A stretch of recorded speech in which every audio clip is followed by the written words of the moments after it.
Hello, I'm Richard Vobes, the Bald Explorer, and this is part of my quest for England.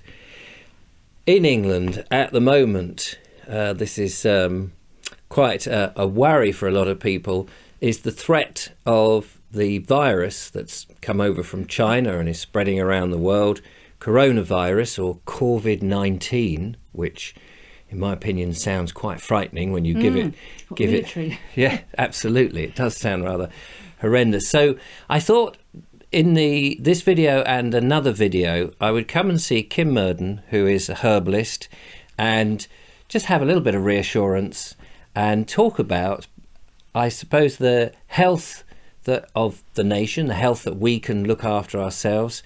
And then in the second video, more practical things that you can do and how coronavirus might affect us or might not. So this is the first part. So hello, Kym. Hello, Richard. Nice to see you again. Thank you for coming over. Don't forget that Kym also has her own YouTube channel, which I'll put the link on. It's only recently started. Only recently, little baby channel. It's growing, little seed emerging. Absolutely. Talking about herbs and herbalism and all what you do, which is fantastic. So yes, we are in an unusual place, not a place that we've not been here before, though, in many times. Well, as a human race, but of course for our generation, and probably, it's looking like it's something like akin to the Spanish flu in terms of the spread. And we've got all those stories about interconnecting with our global connection. Yes. So, that's all the big story, which we don't need to talk about here. No. But we are where we are. And I think what we want to talk about, don't we, is looking at how the nature of illness, yes, first of absolutely, all, and the nature of maybe understanding what a wondrous thing we have in our body and being part of the earth. And one of the first things that struck me as this story started to unfold out of China and then how people were reacting here in Britain was how, that fear factor, and that I think there was a sense to me that people thought they shouldn't ever get ill. Right. So unless you're someone who's got a chronic illness or, you're ageing and all that kind of thing, of course, these things go on. But for the norm for most people now is that they think it's something out there and shouldn't touch them. And I thought, well, that's a curious place to be as a human being. Well, we sort of do feel that plagues, pestilence, things of that high nature is something from the past. And we're in this modern world where go to the doctor, get a pill, and it's fine. Get back to work. Yes. And of course, actually, we are nature, and nature will always limit us in some way. So whether that's, as a young child, your coughs and colds, your immune system's doing something there. And we've got to come back, I would argue, otherwise we're going to be very lost into understanding our life, death process. So it's not to be fatalistic and cruel, but I think it takes away, if we are more at ease and have understanding of that and know how to resource ourselves, which is what our second video will be more about, how to look after our health, then we don't go spinning off into fear, because fear is the most dismantling thing for any part of our life, isn't it? We're not going to think straight.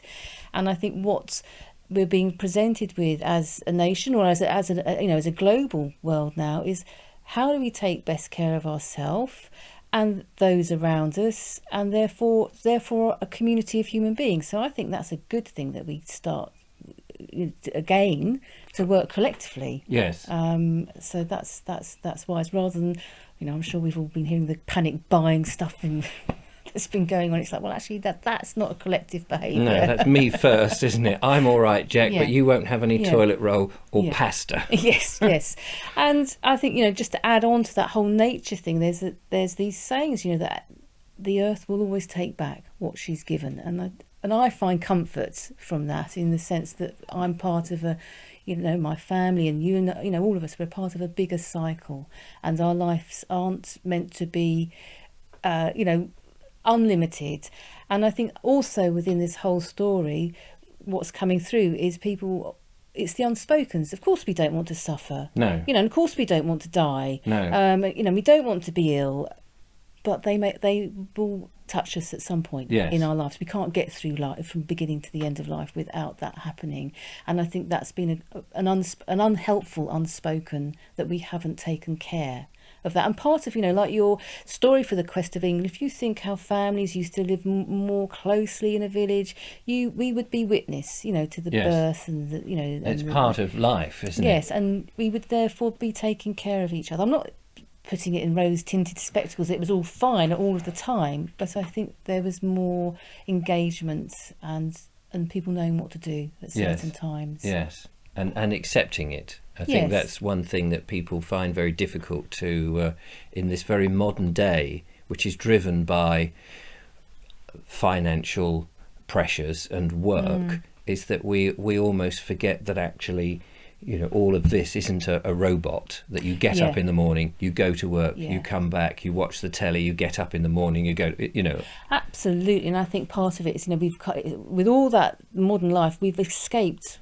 Well, I don't know if we've escaped. We've travelled very up into a very thinking, heady zone, and we think our body is something, you say, alien to us, and we use like food as a very functional thing, Yes. and then we go to the gym, we do something functional there, rather than integrating in ourselves. So it's very important that we understand that. So within all of that modern, I would call it modern thinking for the sake of it, that we just consider health as the absence of disease.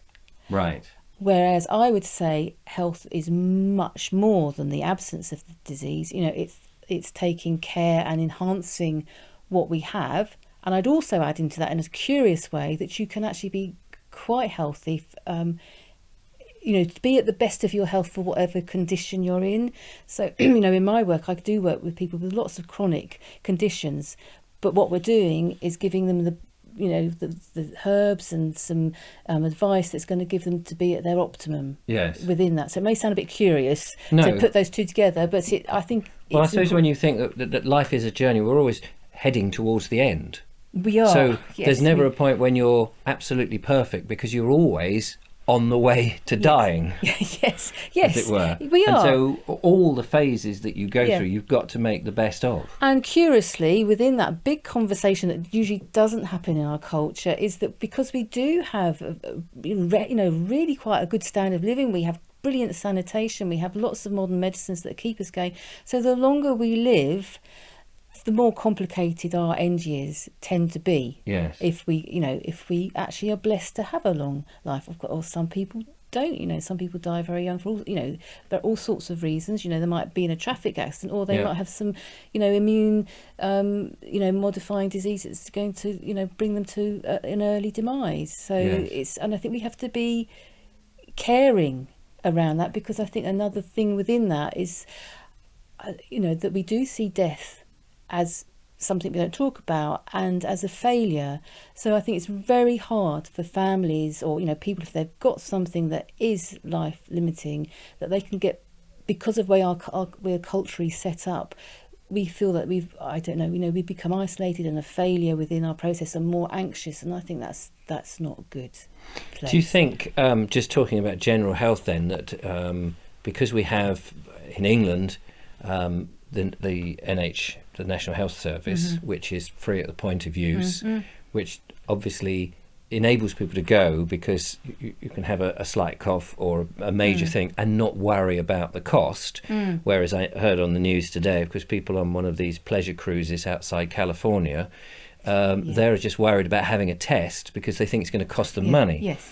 But what I was going to get onto is that because we have all these services, that we sometimes just assume, like we can get a plumber to fix a leak, like we can get someone to put a tile on the roof if there's another leak in a different way, that we almost offset the job of health to somebody else. Yes. Because we know that, I'll just go and get a pill. Yeah, and I've seen that change a lot in my lifetime, and I think it's a really important conversation we need to have, because of course, our health is in our hands first and foremost. And it again comes back to this thing, if you've got, and it is principally mothers or grandmothers who raise the children, if they're able to be more at home, don't shoot me down everyone, because I think, it's an important role to to look after family and feed them well and understand the medicines. If you think generationally how that knowledge would have been handed down, how to look after a child who's got a fever, and when to take it to the doctor and when not to, whereas we've kind of shunted ourselves into this place where some people, not all people, will go at the slightest drop of a hat to a doctor's surgery. My husband was a doctor, he'd share those stories, and you go, and it's not good for yourself, because you're not maybe you just need to lie in bed and rest a bit. It's not the end of the world that you've got a cough. And likewise, I think some of the medical system has wanted to hold a lot of power as well. So I think it's, if I dare say it, it's a bit of a weak phrase. It's an interesting time, because I think a lot of things are going to have to be re-questioned as scenarios like this roll out. And also within that, what you were saying is this notion we treat our bodies very mechanistically in that sense. Well, if I take that pill, then it's all sorted. Yes. Well, actually, if you hadn't been, let's be outrageous, and you've not been drinking, all those Cokes for the last 20 years, you maybe wouldn't need to take that pill. Yes, do you know what I mean? Yes, I mean, if you smoke, you're, it may be a progression, but you're not really. We all know that smoking isn't good for you, and yet people still do it. Yeah. And same with sugary drinks, or sitting in front of the television and not moving, having no exercise. Yeah, so it's that mentality, isn't it? Someone else will do something for me, whereas I'd much rather encourage within myself and my family and my patients that what is it that we can do for ourselves, and I guess that's, and again I think we're at our optimum as human beings when we've got more agency over ourselves. We feel better, and it enhances things in my book too. Don't you think though that people have lost that confidence, that we're frightened now? If you have a cough for a couple of days, the tendency is, because we watch news and we hear stories, that we think, it must be cancer. Yeah. It must be the worst thing, and I have to go and get it checked. I can't just, I've got a cough, I'll leave it and see if it comes back. That we get a bit, or men are more likely, I think, to just go, it'll be all right. And then you'll hear the stories that they have left it, and it was something they should have gone to the doctor. It's tricky, that one, isn't it? It's but what we're talking to is that where we've dismantled, those sort of information systems. I think. Is it more about knowing ourselves and going, I recognise this, I've had this before, it was a couple of paracetamol and I was fine, or no, actually I'm beginning to something else. Well, and we're talking to, aren't we, where we need to be educated, and it's a fine line between ignoring and then or being the other end of the extreme, being over anxious. So you get people who I had a very nice dentist colleague. He said, people would come in and they'd be fretting about something, and you go, come on then, tell me what Dr. Google's told me you've got.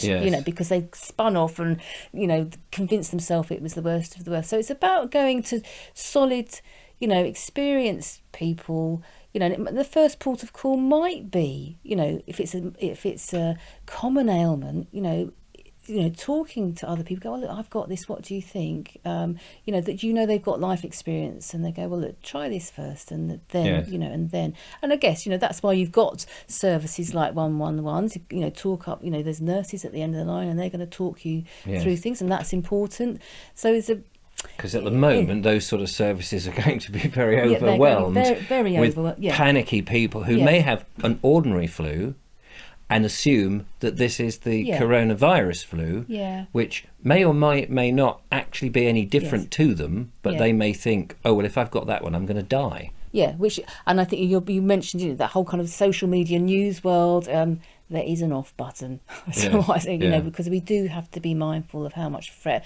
And I would counsel people absolutely go check who you're listening to. And I've of course I've been looking at stuff and reading around, and I know there's some absolutely nutty stuff out there, and otherwise, whereas I will go to, say, someone like, the chief medical officer, or professor of virology, listen to them, and okay, I've got Yes. sort of training and background, so I can put it into context, but it's like, just be calm and let's listen and take it a step at a time. I think, the other thing is that people are slightly nervous about having this, not necessarily for the flu reasons or the health reasons. They just don't want to be isolated from work because there's going to be a financial backlash to it. And so I think there's a whole load of that aspect of panicking, that especially if you're self-employed, you can't work. And what if it is protracted over a long time, and then you get it again and have to isolate? So there's a lot of there's a lot of uncertainties, and I think the thing I've been listening to, I thought, what do we do when we're going? My mother's in her 80s and she's starting to worry and hear the message that she's got to self-isolate, and I was going, hold on, not now. And I thought, there's a lot of people on their own, and they're already self-isolated because no one's visiting them. So it's like, so that's why I come back to that thing. We know how to look after ourselves and do the utter basics now. We're preparing ourselves. And in my processing, I've kind of got that kind of planning process where I'm thinking about my different family members, who's going to be most at risk, of bringing it in maybe to the household, and then in terms of different health conditions and ages. So it's just plan. I know there's that joke, isn't it? If you want God to laugh, you tell him your plans. But I haven't heard that one. But it's, let's be pragmatic and then deal with the if and when. And look after yourself now, as best you can. In our next video, we will be talking about more practical things, and perhaps some herbal things and bits and pieces, that sort of thing.